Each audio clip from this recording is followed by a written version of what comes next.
Ang pinakamataas na luwalhati ay tangis sa ating pinakamamahal na Panginoon Hesus po lamang at dobleng paggalang po sa ating mahal na Pastor Weldy Almeida, sa ating Assistant Pastoral Lina C. Almeida, at ako'y bumabati na rin din po ng dobleng paggalang sa mga beloved children Almeida family, sa inyong mga beloved preacher, worker, sa mga kapwa ko choir, mga kapatiran, at ako'y bumabati na po na magandang tanghali po sa inyong lahat. At ako'y napapasalamat sa ating pinakamamahal na Panginoong Hesus sa mga oras na to na binigyan na naman niya ako ng pagkakataon na luwalhatin at pasalamatan ko ang lahat ng mga pagpapalang binigay niya sa aming buhay.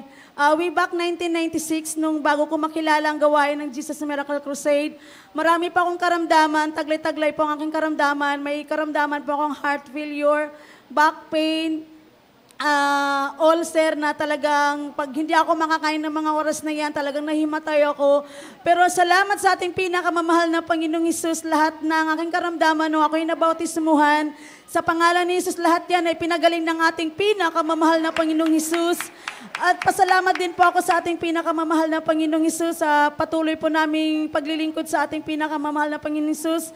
Dati-rati napakahirap po ang buhay namin na talagang kung nagsasahod po ang beloved husband ko, talagang zero balance po sa kalagitnaan pa ng buwan.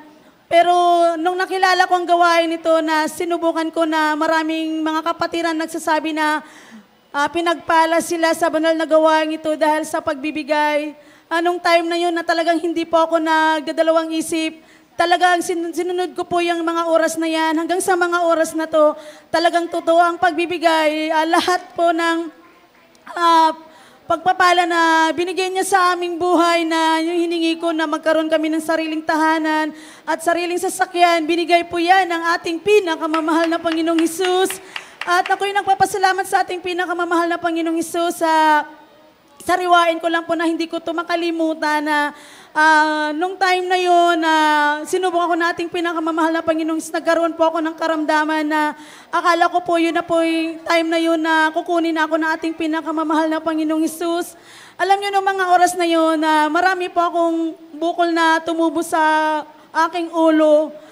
Yung time na yun, sabi ng kapatid ko na kailangan daw akong magpa-check up. Pero sabi ko, takot ako magpa-check up sa doktor kasi baka anong sasabihin sa akin. Hanggang time na yun na tumutulo na po talaga yung nana sa aking tainga na pasintabi po yun umakain. At noong mga oras na yun, sabi ko, mahal sa ating pinakamamahal na Panginoong Hesus, walang nakakaalam sa akin na may karamdaman ako dahil tinatago ko lang, dumadalo ako kahit na masakit ang ulo ko, talagang sinasabi ko na mahalapin, ayaw kong magpahalata na may karamdaman ako.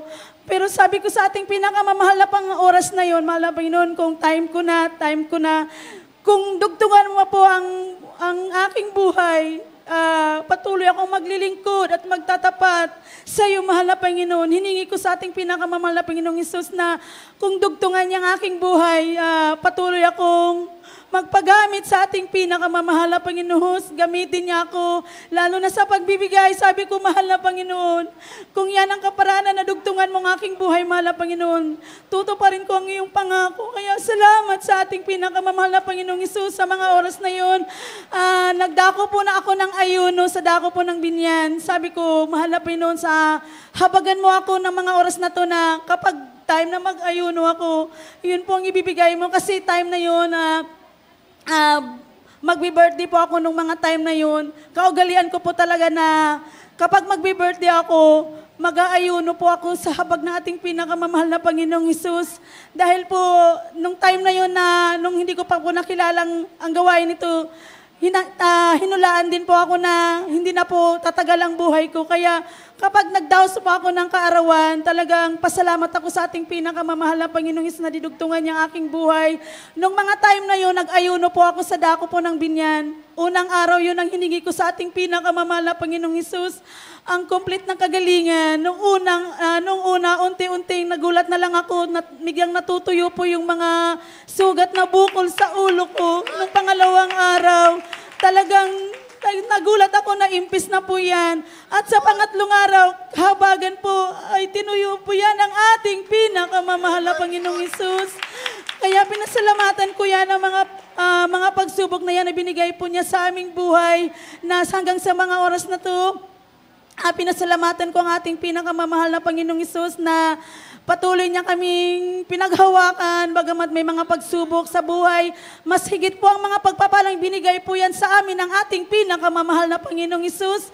At ako'y nagpapasalamat na rin po sa ating pinakamamahal na Panginoong Hesus hanggang sa mga oras na to na patuloy niya siya nagpapala po sa aming business. Kaya maraming salamat sa mga pagpapala na binigay niya po niya sa amin.